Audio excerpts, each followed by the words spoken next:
Hello everyone. आज हम पढ़ने जा रहे हैं वसंत भाग 3 कक्षा 8 से पाठ 15 सूरदास के पद। जैसा कि नाम से ही पता चलता है, इसके कवि हैं सूरदास जी, जिनका जन्म 1478 1478 और मृत्यु 1580 में हुई। सूरदास जी का जन्म रुनकता गांव में हुआ। यह गांव मथुरा आगरा मार्ग के किनारे स्थित है। सूरदास जी कृष्ण के अनन्य उपासक थे और भक्ति शाखा के सर्वश्रेष्ठ कवि भी माने जाते हैं। उनकी अधिकतर रचनाएं भक्ति पर आधारित है। इन पदों में कवि ने बाल कृष्ण की अद्भुत लीलाओं का मनोहारी चित्र प्रस्तुत किया है। यहाँ कवि ने वात्सल्य रस की सुंदर अभिव्यक्ति की है। रस के 11 भेद होते हैं, जिन्हें आप आगे की क्लासों में हिंदी व्याकरण में पढ़ेंगे। यहाँ वात्सल्य रस है। वात्सल्य रस क्या होता है? वात्सल्य रस का संबंध छोटे बालक बालिकाओं के प्रति माता पिता, सगे संबंधियों या बड़े लोगों के प्रेम एवं ममता के भाव से है। और माता का पुत्र के प्रति प्रेम हो या गुरुओं का शिष्य के प्रति प्रेम, बड़े भाई का छोटे भाई के प्रति प्रेम, इन सब का जो भाव है वो स्नेह कहलाता है। और यह स्नेह जब बहुत ज़्यादा बढ़ जाता है, पोषित हो जाता है, परिपुष्ट हो जाता है, तब इसे वात्सल्य रस कहते हैं। जैसे आप लोगों ने सुना ही होगा, ठुमक चलत रामचंद्र बाजत पैजनिया या मैया मोरी मैं नहीं माखन खायो। तो इन सब कविताओं में वात्सल्य रस है।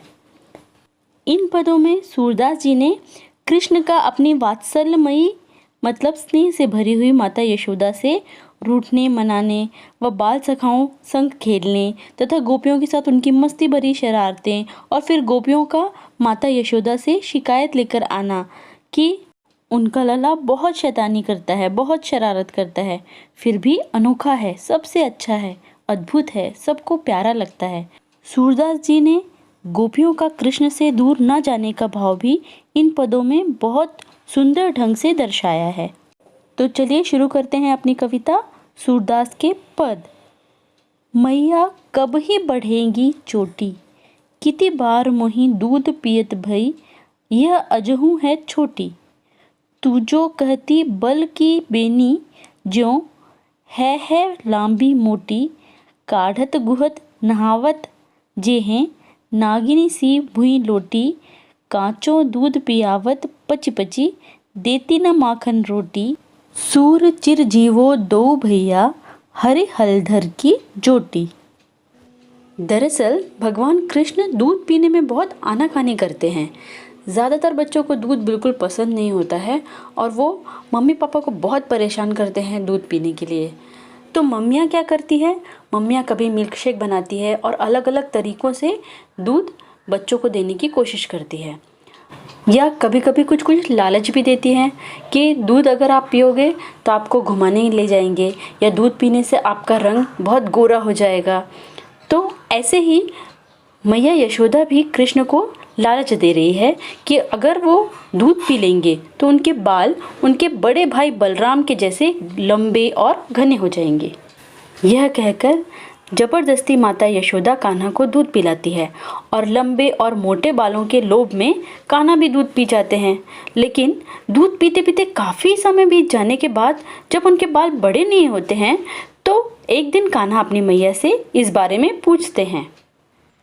कान्हा यहाँ अपनी माँ यशोदा से शिकायत भरे लहजे में पूछ रहे हैं कि मैया कभी बढ़ेंगी चोटी, हे माता कब बढ़ेगी मेरी ये चोटी, किति बार मुही दूध पियत भई।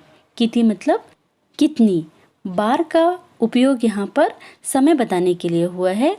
तो कितना समय हो गया है मुही मुझे, दूध पियत भई, दूध पियत मतलब पीते हुए, कितने समय से मैं दूध पी रहा हूँ। यह अजहू है छोटी, यह अजहू मीन्स आज तक, अभी तक छोटी ही है। तू जो कहती बल की बेनी ज्यों, तुमने तो कहा था बल मतलब बलराम की बेनी, वेणी मतलब चोटी। तू जो कहती बल की बेनी ज्यों, तुम तो कहती थी कि बलराम की वेणी की जैसी, ज्यों मतलब जैसी, वह है लंबी मोटी। वह मतलब होगी, लंबी और मोटी। लंबी मोटी मीन्स लंबी मोटी। तो तुम तो कहती थी कि यदि मैं दूध पीऊँगा तो मेरी चोटी भी बलराम भैया जैसी लंबी और मोटी हो जाएगी। काढ़त गुहत नहावत जे हैं। काढ़त मतलब कोम करना, कंघी करना। तो कंघी करते हुए, गुहत, गुहत मतलब गूंथते हुए, चोटी को गूंथते हुए, और नहवावत मतलब नहाने जाते वक्त मेरी ये जो चोटी है वो किसी नागिन मतलब सांप के जैसे भूमि पर लोटपोट करने लगेगी। नागिनी सी मतलब सांप जैसी, भूमि मतलब भूमि पर, लोटी मतलब लौटने लगेगी। कांचो दूध पियावत पची पची। कांचो मीन्स कच्चा। तुम मुझे कच्चा दूध पियावत मतलब पिलाती हो, पची पची मतलब बार बार। तुम तो मुझे बार बार कच्चा दूध पिलाती हो, देती न माखन रोटी, और मुझे माखन रोटी खाने के लिए नहीं देती हो। सूर चिरजीवो दो भैया हरि हलधर की जोटी। सूर, सूरदास जी, कबीरदास जी, रहीमदास जी, ये सब लोग जब पद लिखते हैं तो उनके साथ में अपना नाम भी देते हैं। तो यहाँ सूर मतलब सूरदास, चिरजीवो मतलब चिरंजीवी, अमर, विष्णु भगवान के लिए, कृष्ण के लिए यहाँ चिरंजीवी शब्द का प्रयोग किया गया है। दो भैया मतलब दोनों भैया। दोनों भैया कौन? हरि हलधर। हरि मतलब कृष्ण और हलधर, हल को धारण करने वाला।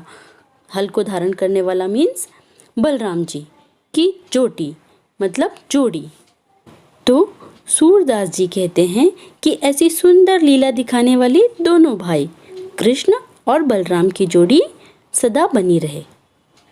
तो सूरदास जी ने अपने इस पद में कान्हा जी के बचपन की एक लीला का वर्णन किया है, और इसके अनुसार यशोदा माता कान्हा को दूध पिलाने के लिए कहती हैं कि अगर वे दूध पिएंगे तो इससे उनकी छोटी सी चोटी लंबी और मोटी हो जाएगी। और कान्हा इसी विश्वास में काफ़ी दिन तक दूध पीते रहते हैं, लेकिन अचानक एक दिन उन्हें ध्यान आता है कि उनकी चोटी तो बढ़ ही नहीं रही है।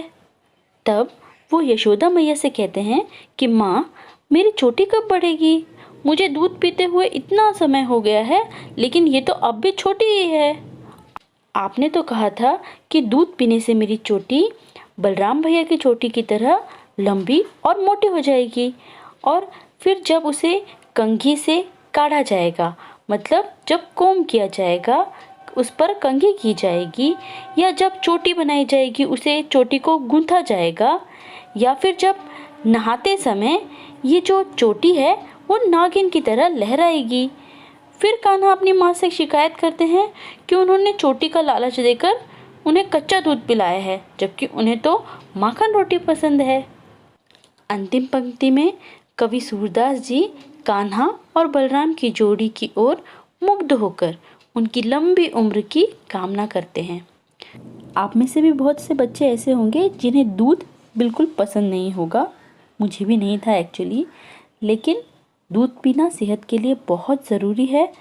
और मुझे पता है कि आप लोग भी अपनी मम्मी को बिना तंग किए दूध पी लेते हैं, और अगर नहीं पीते हैं तो अब से पीना शुरू कर दीजिए, क्योंकि इसके जो इफ़ेक्ट हैं, दूध नहीं पीने के जो परिणाम हैं, वो हमें बचपन में तो समझ में नहीं आते, लेकिन बड़े होने के बाद इसके परिणाम का हमें पता चलता है।